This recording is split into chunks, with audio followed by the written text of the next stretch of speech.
Good afternoon, everybody. My name is Benjamin Silverstein. I'm the research analyst with the Carnegie Space Project. Thank you for having me here, first off, to the Carnegie Middle East Center, and for your enthusiasm for the topic. It's really interesting to have this topic on space at a conference like this, because it stands out not in the traditional ways that space often stands out, but in part because space is not necessarily in crisis as so many of the other topics that we've addressed today and yesterday. But space does have many of the characteristics that could send us into crisis. Space is traditionally or undergoverned. The rules or the lack of rules that govern state and commercial behaviors in space are ill-defined or could use a little bit more definition. Space is incredibly valuable to everybody on Earth, to all humanity, but it's especially strategically valuable, if not irreplaceable, for some major countries who rely on it to a different extent and to a more strategically relevant extent. Thirdly, space is irreparably damageable. If we think about the vastness of space, it might seem crazy to say that we only really use a small fraction of space for our daily tasks. And that fraction of space can be very easily polluted. And to reverse that, it would take a lot of energy and effort and time. On top of all of that, we have this layer of chaos as more entities go to space and demonstrate their space capabilities and find incentives for demonstrating those space capabilities. So as we grapple with these issues, I'm thrilled to have such a great panel. It's easy to moderate this with so many experts in the room here.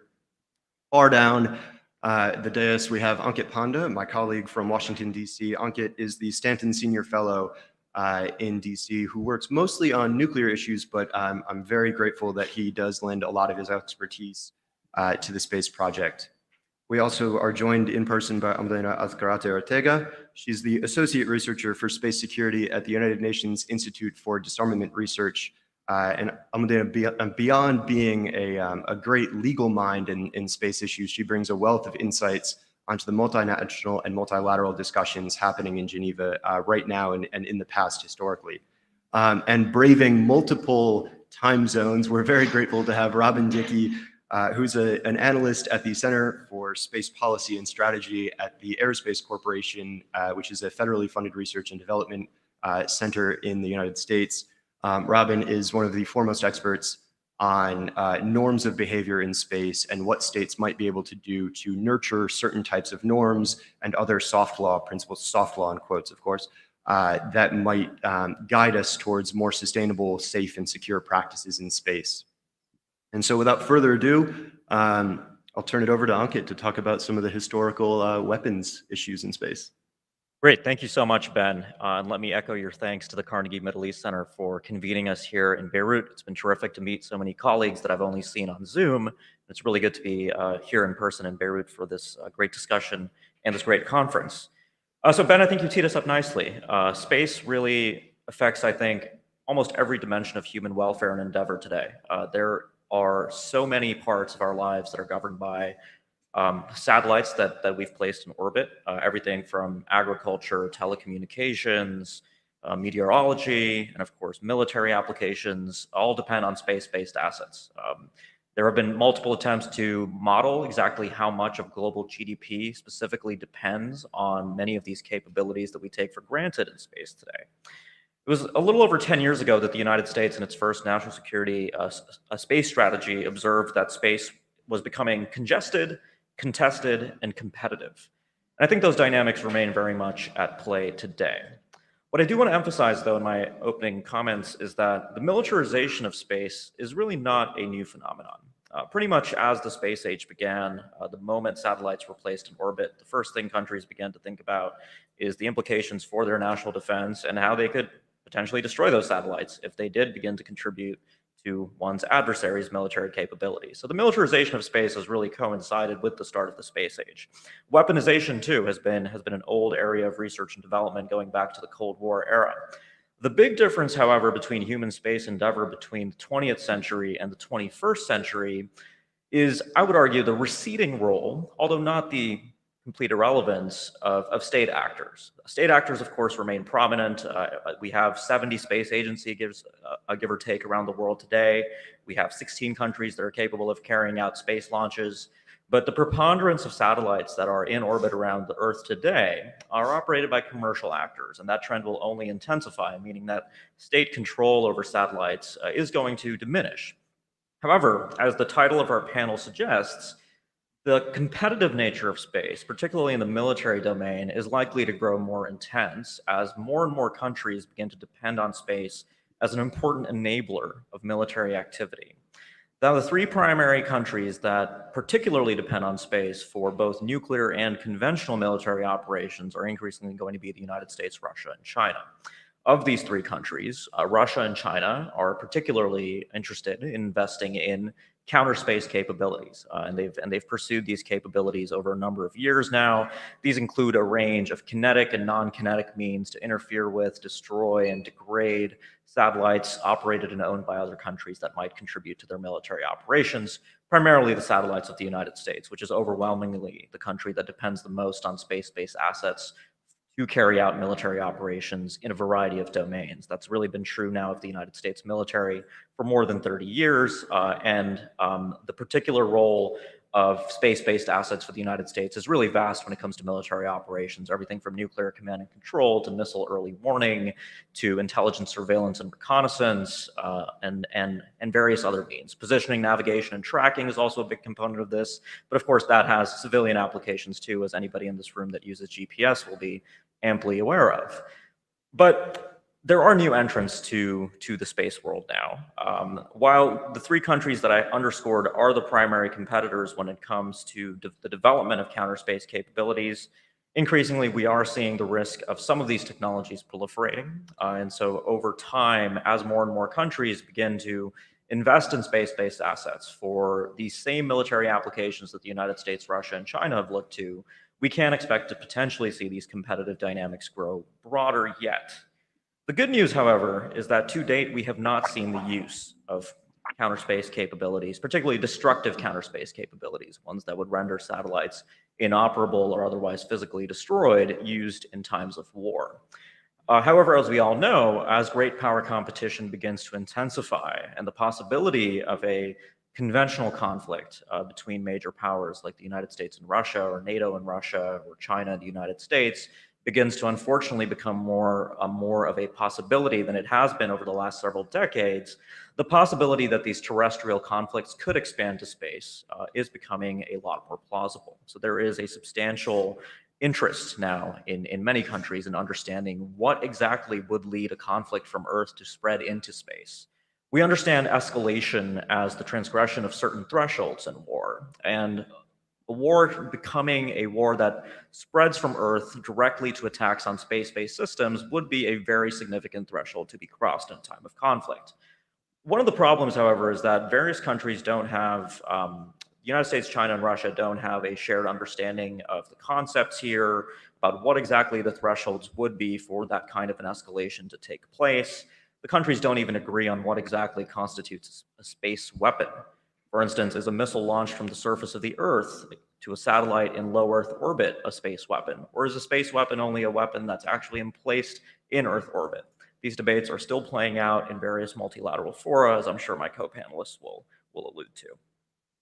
Let me now close by just emphasizing a few of the major risks of this domain remaining undergoverned, as Ben underscored. The first major risk I've already alluded to, which is the possibility of a major war escalating into space. And the consequences of that, I think, are twofold. First of all, the escalation of a conflict to space could have further escalatory effects. Yet, the classic case that has received a lot of study beginning in the Cold War is the possibility of attacks on systems that, for instance, govern nuclear command and control systems in the United States, Russia, and China, for instance. China is a new entrant to relying on space-based capabilities for nuclear command and control, but this is a particularly serious risk. Inadvertent escalation risks here are quite serious. It might be difficult in the fog of war, for instance, for a country to determine if an attack on a certain satellite system that has a dual role in both supporting conventional military operations and nuclear operations was actually an attack on that country's nuclear forces, leading to potentially nuclear escalation. This is a classic scenario, but I do want to emphasize it because it is potentially the most serious scenario that certainly has received a lot of attention in the United States, where there is a high degree of reliance on space-based assets for nuclear operations. But the other risk, and this is the one that is beginning to receive more attention around the world, is the fundamental negative externality that comes not only from military activities in space, the certain kinds of weapons testing in space that results in the creation of orbital debris, but more generally the degradation of the space environment. Human activity in various terrestrial domains is, of course, well known to have caused various externalities, pollution, and we've worked in other domains to regulate and mitigate the effects of our economic enterprises from causing those negative externalities.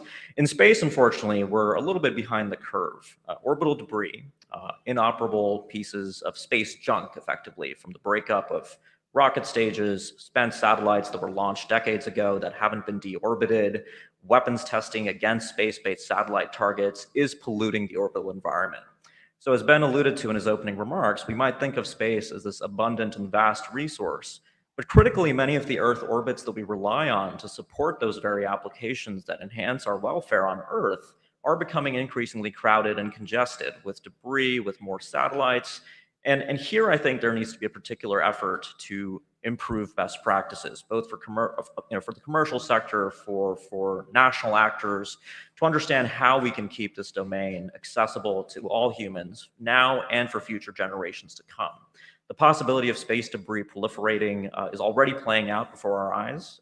There's an idea that we might be witnessing a collision cascade where debris colliding into other pieces of debris continues to generate more debris yet. And mitigating that will require not only policy interventions here on Earth, but potentially even investments in new types of technology that could lead to the removal of debris from orbits. And the governance issues around that also get quite complicated. But let me stop there, and I'll pass it over to my co-panelists now. Thanks, Ben. Thank you, Ankit. That's a really great highlight of a lot of the risks that we see. I'll turn it over to you, Alma. Thank you so much, Ben. And again, I would also like to echo my thanks to the Carnegie Middle East Center for having me here. It's such a pleasure to be here, and I'm honored to be sharing this panel with people that I really admire.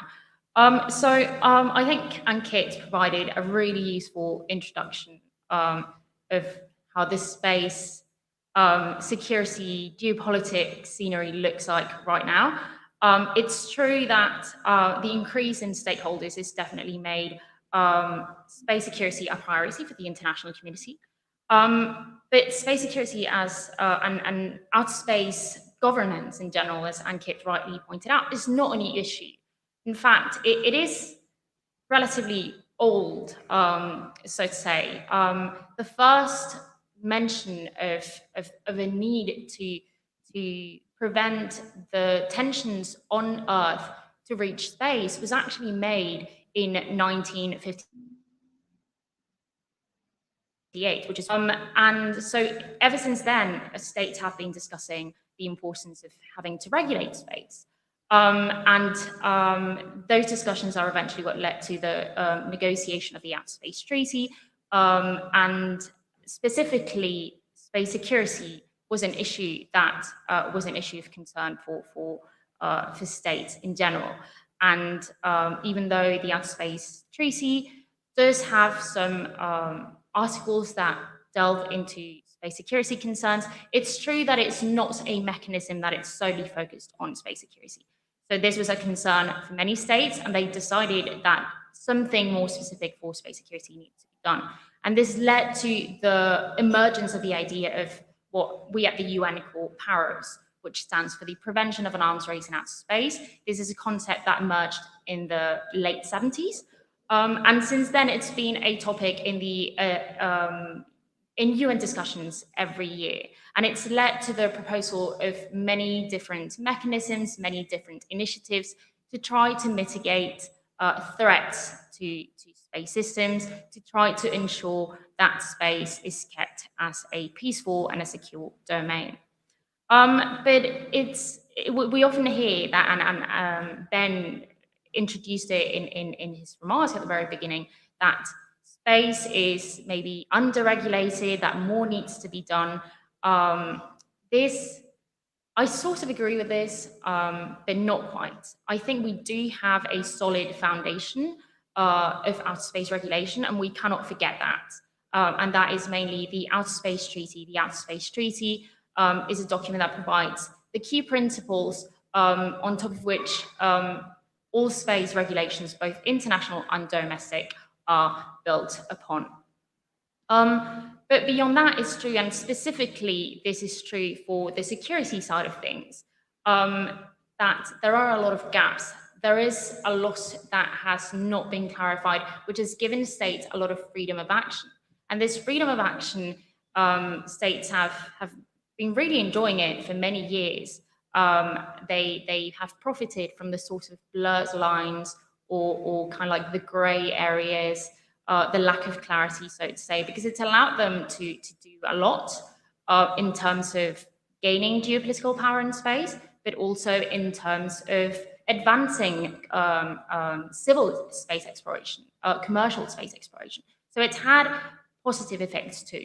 But again, as Ankit rightly pointed out, because we have an increasing number of stakeholders in space right now, and probably the commercial industry is the most significant player at the moment. States are realizing that this freedom of action is no longer such an advantage and that we do need a bit more regulation. So despite the efforts at the multilateral level to try to regulate space security, and there have been many attempts over the past 40 years, we haven't really been terribly successful. And I think the reason for this, well, there are mainly two reasons. Firstly, there is a disagreement on what to ban. So Ankit mentioned we don't have a proper definition for what a weapon is. Is a space weapon something that is only in space? Is a space weapon something that can be launched from Earth? And I think this inability to decide what to regulate stems from an insistence to focus on capabilities. And this is something, an issue that is not just unique to space. I think this is an issue in arms control governance in general. So this insistence to focus on capabilities instead of seeing capabilities as sort of neutral in and of themselves, and sort of focusing on how these capabilities are used as the issue that needs to be regulated. The second issue that I think has led to the lack of success of multilateral processes in this area is a disagreement on how to ban or how to mitigate security threats. And traditionally, we've seen at the multilateral level, at the UN, we've seen two different groups or teams, so to say. Firstly, there is a group that believes that the Outer Space Treaty and the UN Space Treaties in general have significant gaps and are insufficient to regulate space security matters. And therefore, we need an additional legally binding mechanism or a set of legally binding mechanisms to fill in those gaps. So an example of proposals that sort of have this view of the space security scenario at the moment are the Russia and China proposal that was put forth several years ago in 2008 called the PPWT, which stands for the Draft Treaty on the Prevention of the Placement of Weapons in Outer Space, which was a proposal for a legally binding treaty. There was also a group of governmental experts that sought to recommend measures or recommend possible articles to include in a legally binding measure on Paris, on the prevention of an arms race in outer space.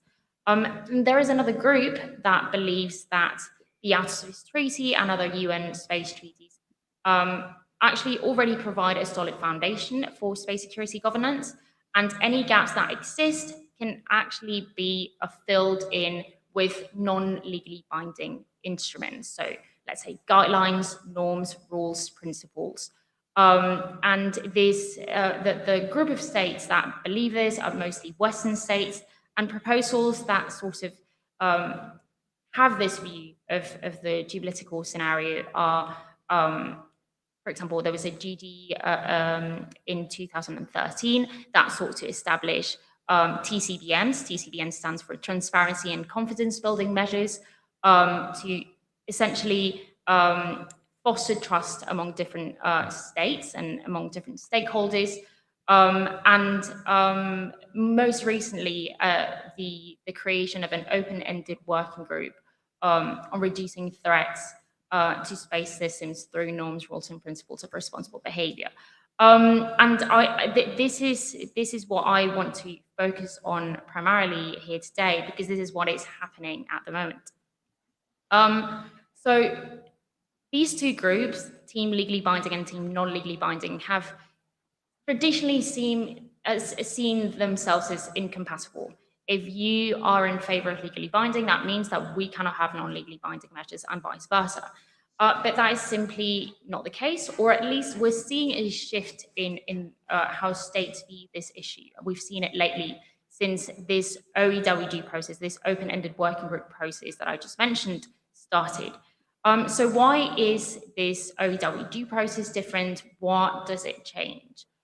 This process started in 2020 when the UK proposed a resolution asking states to send their concerns about space security threats to indicate what they consider responsible and irresponsible behaviors. And so several states did, and it became evident that even though states had different priorities of what constitutes space security, how it should be tackled, or they might belong to the legally binding or non-legally binding teams. Regardless of that, the concerns themselves were actually very similar. And so this really kind of opened everybody's eyes to the need to build common understanding, because we do have the same concerns. It's just the approach of how to tackle those concerns that differ. And so after that, after those recommendations, those submissions were sent to the Secretary General published a report. And after that, in 2021, a follow-up resolution was proposed to create this open-ended working group. This open-ended working group essentially was mandated with four things. Firstly, to take stock of the current legal frameworks, the legal and normative frameworks, because even though some people believe that outer space might be a Wild West, and this is probably a phrase that some of you might have heard, that is not the case. We do have a solid legal framework for space and for space security specifically as well. The second task for the open-ended working group was to analyze or to take stock of current and future threats to space systems. So states sort of looked at what they saw as the most concerning issues.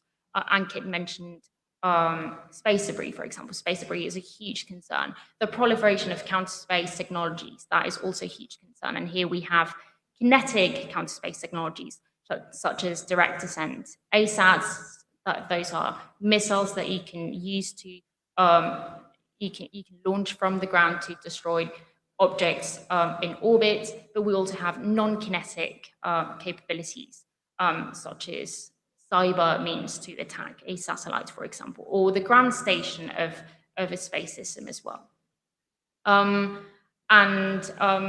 Ankit also alluded to the intermingling of civilian and military users of space technologies. That is also a huge concern for many states.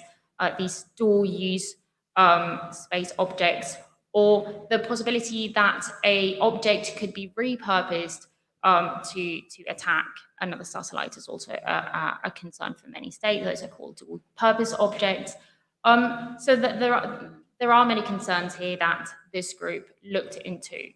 And then the other two things that the group is tasked with is making recommendations on responsible and irresponsible behaviors, on ways to tackle these threats that I just mentioned, and finally to draft and issue a report containing these recommendations and present it to the General Assembly next year. So this group is currently going on. So far, we've had 2 sessions, the one on legal frameworks and on threats. And next year, we will have the other 2. And the participation of this group is open, which I think is something that makes it different to other processes or other initiatives that we've had in the past. So it's open not just to every state. Generally, groups of governmental experts have been very close to states. So only a few states were part of those conversations. Now, in this group, everybody can be part of it. But beyond states, also non-governmental actors can also participate in these sessions of this group. So civil society, academia, the commercial industry, they can be an active participant of these discussions. And I would encourage them to be so. Also, the fact that this group, it didn't come about as several states getting together and saying, okay, this is what we're going to do, and we're going to propose a set of initiatives to the international community for them to say yes or no. This rather was the opposite. This was a bottom-up approach where states essentially got to say what their concerns are, and now we're building a potential framework of norms from that. Also, another key difference to previous processes that sort of gives me hope for the future of this process is the fact that it no longer sees these two teams that I've been mentioning as incompatible, but rather, even though the focus at the moment might be non-legally binding mechanisms, they are seen as a sort of way to build common understanding in order to have enough trust and enough understanding, like in a sort of uniform way, so to say, among the members of the international community of what the concerns are, so that we might later use that as a solid foundation to perhaps build a legally binding framework for space security.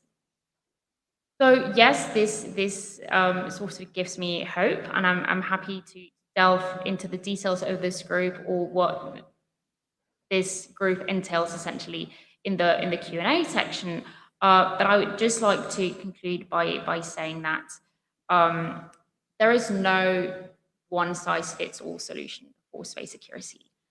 We've seen so many proposals at the UN level, and I think one of the reasons why they haven't quite been successful is because states have approached them with this idea of like, this is what is going to solve every single problem. And that is just not the case.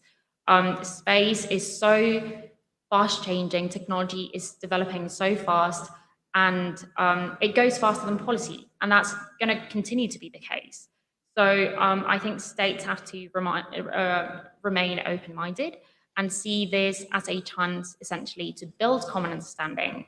And when a future problem emerges, a future concern, a future threat emerges, we'll just have to adapt. We'll have to use the base that we have right now, which is not just the work that this group is doing, but everything else that came before it. It's also the Outer Space Treaty. It's also the issues that were raised during other processes as important, even if those processes weren't necessarily successful. They raise important issues that states still have to take into consideration as they continue to build this foundation to ensure space security.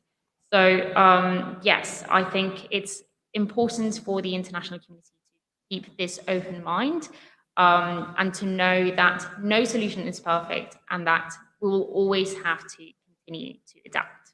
I'll leave it there. Thank you, Almudena.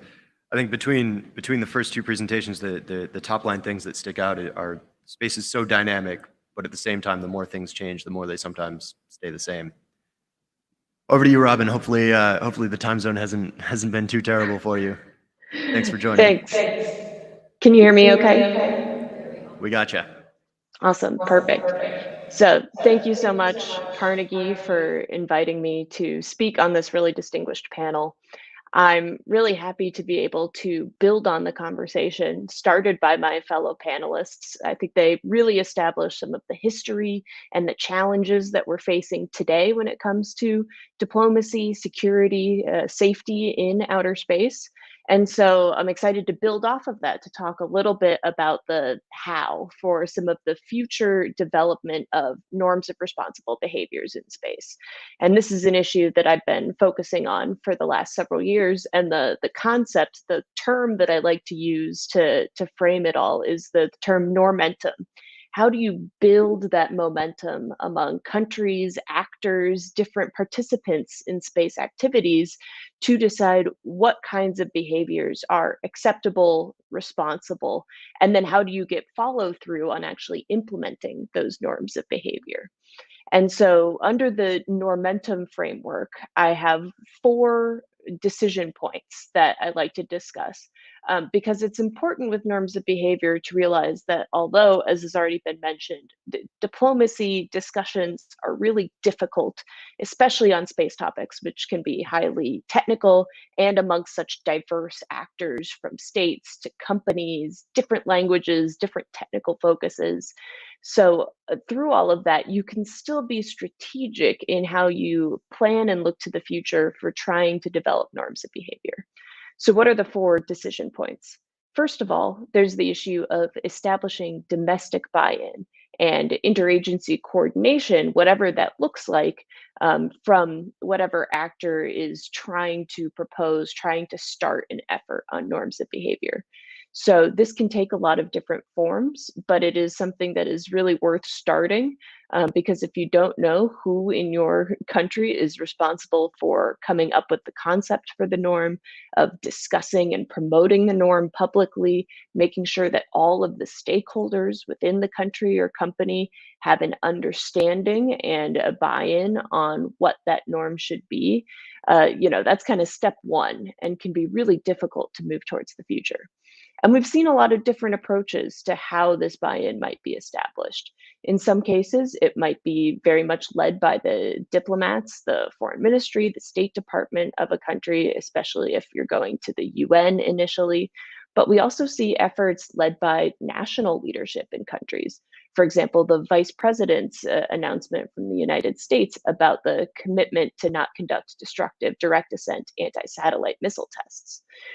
So lots of different approaches. And for each of these decision points, there's a lot of pros and cons that you can look at, that there are benefits to different directions, but also drawbacks. So, national decision makers can have a really big impact in the publicity, the discussion, really bring a lot of attention to a norm proposal. But you also have to think when you're proposing and discussing norms, what's the level of technical knowledge that you need in the folks involved? Because that can vary a lot based on who's talking and what the topic is. The second decision point is who are you selecting as your initial international negotiating partners? And there's a real spectrum of options for this. You could start, if you're a country, with like minded countries, partners, allies. This can be really beneficial if you're trying to craft very specific language because you might have a starting common ground to help you clear initial hurdles in the discussion. But if you build that group too exclusively or go too far in your development process early on without bringing in a broader group of international actors, those actors might feel like they did not have a chance to have a say in the development of the norm. And that can really pose a hurdle later on in the process. And so, in contrast to looking at initial allies and partners, one option is to bring your proposal to something like the Committee on the Peaceful Uses of Outer Space at the UN, or COPUOS, in which you go straight into discussion with now 100 plus member states of COPUOS. So, a very diverse group, each of which gets a veto because COPUOS makes its decisions by consensus, which poses new hurdles in terms of trying to get those initial agreements going when anyone can disagree. And there might be a lot of reasons why different countries have different perspectives, interests, and values in norm development. The third decision point is what diplomatic mechanisms are you using to generate the international commitment and buy in? So I define norms pretty broadly, not just as the kind of the social sense of what's right or wrong to do in space, but you could establish international agreement on what behaviors are responsible through any number of approaches to agreements. You can use international treaties to establish norms. You can have kind of informal statements from countries. You can have non binding United Nations resolutions. So there's a lot of different approaches. As has been mentioned already, there are benefits to treaty development, such as really getting to lock in what the exact text of your norm proposal is, as well as perhaps creating enforcement or monitoring mechanisms into the agreement. But treaties take quite a long time to establish. It can be really hard to build the correct flexibility into a treaty to adapt as technology and interests and geopolitics changes. So on the other end, you could do a non-binding resolution. We have several examples of that for norms of behavior in space already, like the copious guidelines for orbital debris mitigation or the long-term sustainability or LTS guidelines. And none of those adapted particularly quickly in the United Nations, still took almost a decade in the case of the LTS guidelines, but was able to get 21 agreed upon guidelines for what behaviors will help promote long-term sustainability. The challenge then with taking these voluntary mechanisms is implementation. And how do you get that follow through, that specificity in the behaviors of countries and organizations after they've voiced support?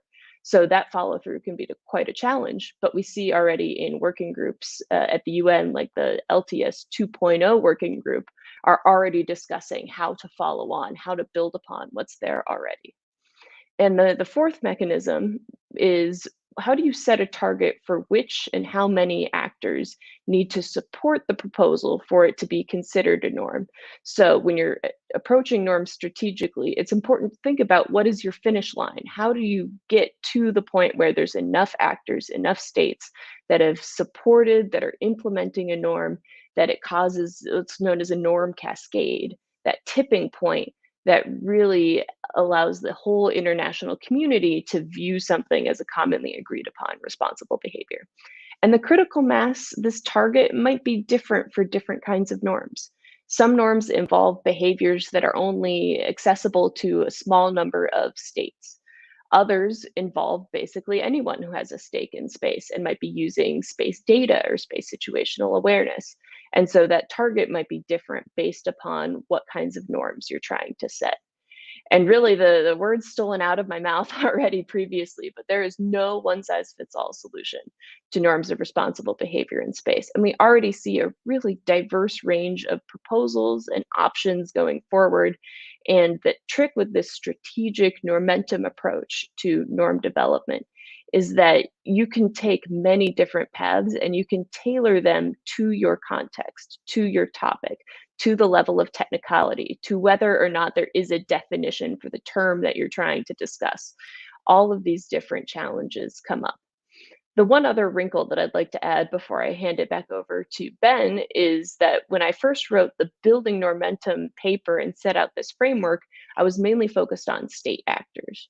But even in the last several years, this explosion of commercial activity and the expansion of commercial interests and challenges posed in space, both in safety issues and in potential security issues, means that we've had to expand the look on norms of behavior to commercial actors as well, and other kinds of non-state actors. And so more recently, my exploration of norms of behavior is, how does an actor decide which norms they need to participate in and which would be valuable for them to have a say in the development? And so for commercial actors, the points that I think of are, does the norm that's being proposed affect your behavior in some way? Would you have to change your behavior in order to comply with the norm? Secondly, does the implementation of the norm affect your safety, security, ability to operate in space? As in, would a successful norm on a specific topic allow you to have more long-term freedom of action, sustainability, protect you from threats, et cetera? Is there benefit for you for the norm?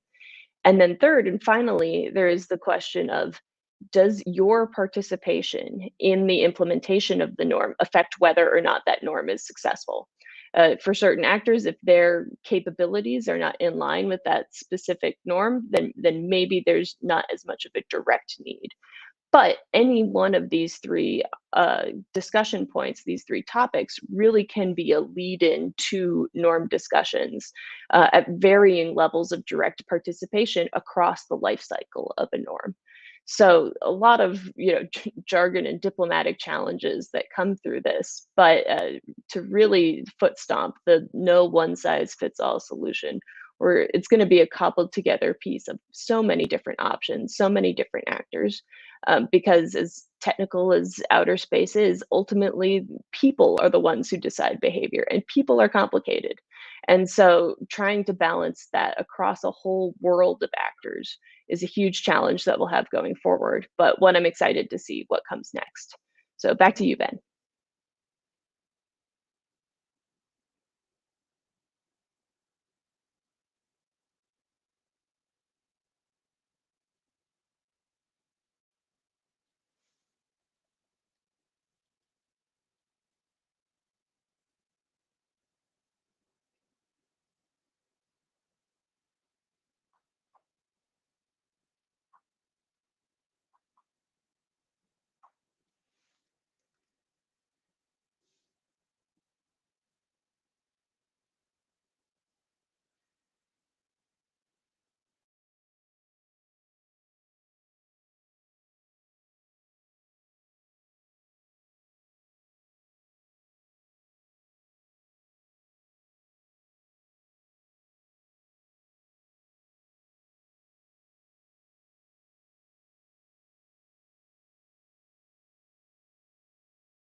You for the Q&A. Do states that don't have terribly advanced space capabilities or might be just consumers of space data, what can their contributions be and what is their role in advancing norms? And does that role change if the norm is a positive norm versus a negative norm? Well, so with norms of behavior, one of the big challenges is that general agreement on what is responsible or irresponsible behavior. When you have groups of countries with specific capabilities, and maybe those are the only capabilities needed for a norm, then you could get critical mass by just focusing on those countries. But it's not guaranteed that all of the countries with a certain capability will be the ones to come to agreement first. And so opening up the conversation to a broader group of actors and countries is really helpful sometimes in establishing a critical mass because it builds that common expectation of what is acceptable or unacceptable behavior.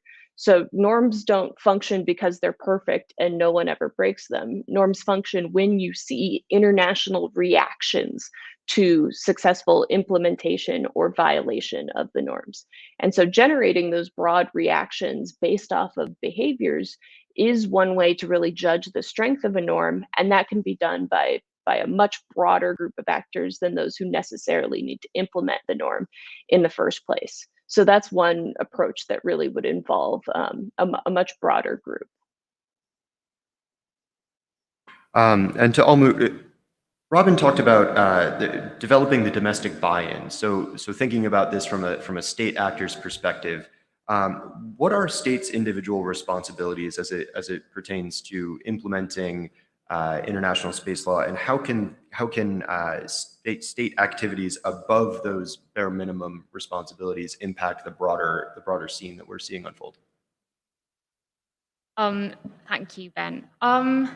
Even though it's true that commercial actors are becoming increasingly active in the space field, I do believe that states are still the main characters, so to say. Even though commercial activity amounts to an 80% of activity overall in outer space.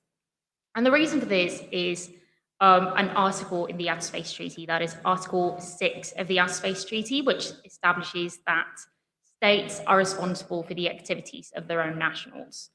That includes non-governmental entities such as the commercial industry. And that is why states are still sort of the overlords of space, so to say. And that means that states do have a vested interest in ensuring that, firstly, at the domestic level, they have robust regulations to essentially regulate the activities of the commercial actors to ensure that, you know, commercial actors don't do anything that essentially might cause their state to be responsible for those potentially negligent activities. And so that's one side, to create those really robust legal frameworks at the domestic level. But then at the international level, I mean, definitely, and I think I mentioned it briefly during my introductory remarks. States did see that the freedom of action that the Outer Space Treaty and other established laws gave them was great. It gave them the opportunity to do essentially whatever they wanted, but that is no longer a viable option. And so now they do see that they have to sit down, establish some rules of the road to be able to continue to operate in space in a way that is secure, in a way that ensures the continued sustainability of the outer space domain, of their outer space activities. So they do definitely still have a vested interest. But the way that they can sort of contribute to the creation of these new regulations varies. There is no one way to do it. There is no one right way to do it. And I think Robin really accurately pointed this out. And I have to echo your comment on her piece on norms. I'm a huge fan of Robin's work, and I echo that everybody should read that piece on normentum. But there is no one right way to do it. So Robin talked about this US commitment to not conduct kinetic ASAT tests. This is great. This was a unilateral commitment, and the US did so deliberately. They didn't want to have other states join this commitment at the onset. Like, they wanted to do it on their own, to avoid making it a political issue. Because one problem that we have when it comes to space security governance is that proposals become politicized. So, for example, we have this PPWT proposed by Russia and China that I mentioned. Some states don't like it because of the content, but some of the states don't like it because Russia and China are seen as strategic rivals to them. And the same happens when a proposal is put forth by the United States or by anyone else. And so the US did this consciously to kind of like get the buy-in from as many states. They could be their traditional allies, but they could also be non-traditional partners in this endeavor. And it worked out really well for them. It eventually ended up becoming a resolution that they proposed at the first committee this past month. And it was actually just yesterday, it was voted at the General Assembly, and it passed with an overwhelming majority of 155 votes in favor of the resolution, 9 abstentions, and 9 votes against. And even though UN resolutions are non-binding, this marks a huge step forward in the creation of a norm. And eventually, it could be a step forward in the creation of customary international law, or even it could set the groundwork for the codification of this issue into a treaty of some sort. So this is an example. But there are definitely other ways that these initiatives can be undertaken. Essentially, I believe that the situation that we're currently facing is that, again, there is no one right solution to do it. But I do think the international community has one duty that it has to carry out at the moment, and that is to build common understanding. I think that the reason why space security measures have failed so far is because we are not speaking the same language. We don't, everything is very blurry. States operate on the basis of fear. So when one acts in a specific way in space, others might perceive it as a threat. And this is not necessarily because the activity itself is threatening, but because people don't really know what's going on, because there is no common understanding. So I think this is really what is missing at the moment, and what states have to work towards, if that makes sense. Makes a ton of sense. Hopefully it makes sense to some of the states who might be listening. Ankit, I wanted to get your thoughts on, in from your nuclear background, we think a lot about vertical versus horizontal proliferation of weapons, where on the vertical side, you might have states modernizing or getting more effective or more lethal weapons. On the horizontal side, we might see more states developing weapons of really any type. Which do you think what are the risks of both? Are there common risks? Are there more serious risks inherent to horizontal that are not present in vertical? How do we separate and think about those two phenomena? Yeah, just really quickly, I think the big trend that I think is of greatest concern is actually vertical proliferation of capabilities, primarily among the U.S., China, and Russia, because of the great power competitive dynamics and the possibility for the scope of great damage if a conflict did break out between those states. Horizontal proliferation, though, is something that I think deserves serious attention. There are, of course, a variety of capabilities we talk about when we talk about counterspace capabilities. One of the positive things that I think the U.S. Unilateral moratorium has done is actually it's pulled in certain countries that don't have declared programs for direct ascent missiles to be used against satellites, but have the technological latency and capability to potentially build such weapons if the security situation in their region would one day demand that they have such capabilities. So two countries that have affirmed the US moratorium here that I'm thinking about include Japan and France, for instance. And so, these aren't countries, neither Japan nor France have ever threatened to blow up satellites with missiles of their own, but they have the capability to develop missile defense interceptors, for instance, that could be repurposed for anti-satellite purposes. The United States has actually made that clear with one of the tests that we carried out back in 2008. It wasn't technically a test, but it was a demonstration that a missile defense interceptor could be repurposed for anti-satellite purposes. So that, I think, is an important feature to keep in mind on the proliferation side. The other thing that we don't really, that doesn't tend to bubble to the top of these discussions on counter space capabilities is electronic warfare capabilities and jamming, which is actually a set of technologies that has a fairly limited barrier to entry. Here, countries like North Korea and Iran actually have capabilities to sort of jam downlinks for satellites. They haven't been used, to my knowledge, at times of conflict, but this is the kind of horizontal proliferation that I think we'll begin to see as sort of countries like South Korea, for instance, on the Korean Peninsula, begin to deploy more satellite capabilities and begin to depend on them more in times of conflict. Thank you very much, and thank you very much to our panelists. I'm conscious that we're butting right up against lunch, and I would hate to keep anybody in the room from that, and hate to keep Robin from a little bit more sleep and perhaps breakfast if you're starting your day right now. So thanks again to the panelists and to the Carnegie Middle East Center. It's been a pleasure being here.